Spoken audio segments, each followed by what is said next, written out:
नमस्कार. कबीर जयंतीनिमित्त सद्य परिस्थितीत लागू पडणारा असा हा कबीराचा दोहा आहे. त्याचा मराठी अनुवाद केला आहे निलिमा सहस्त्रबुद्धे यांनी. कसा खुळेपणा भरला आहे या दुनियेत.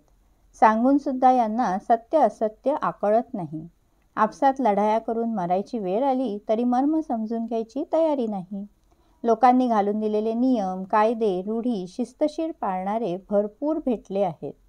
पण तसं का करायचं याचा विचार जोपर्यंत कळत नाही तोपर्यंत ज्ञानार्थ कसा कळणार.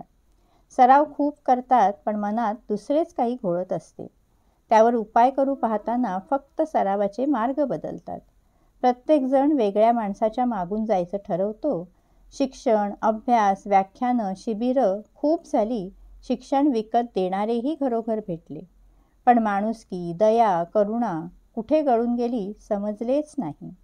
आपण काय करतो आहे, कशासाठी, त्याचा अर्थ काय, त्याचा परिणाम काय या सगळ्याची एन्क्वायरी केली नाही तर कबीरांनी सांगितलेले जगबौराना आपल्याच अंतर्यामी आपल्याला भेटेल.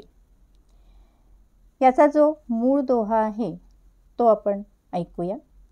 साधो देखो जगबौराना, साधो देखो जगबौराना, साची कहो तो मार न धावई, झूठे जगपतियाना, आसन मारी डिंग धरी बैठे, मन में बहुत गुमाना, पीपर पाथर पूज न लागे, तीर्थ बर न भुलाना, माला पहिरे टोपी पहिरे, छाप तिलक अनुमाना, साकी शब्दे गावत भूले, आत्म खबर न जाना, घर घर मंत्र जो देत फिरत है, माया के अभिमाना, गुरुआ सहित शिष्य सब बूढ़े, अंतकाल पछिताना, या विधि हसत चलत है हमको, आप कहावै स्याना, कहे कबीर सुनो भई साधो, इनमें कौन दीवाना, कहे कबीर सुनो भई साधो, इनमें कौन दीवाना.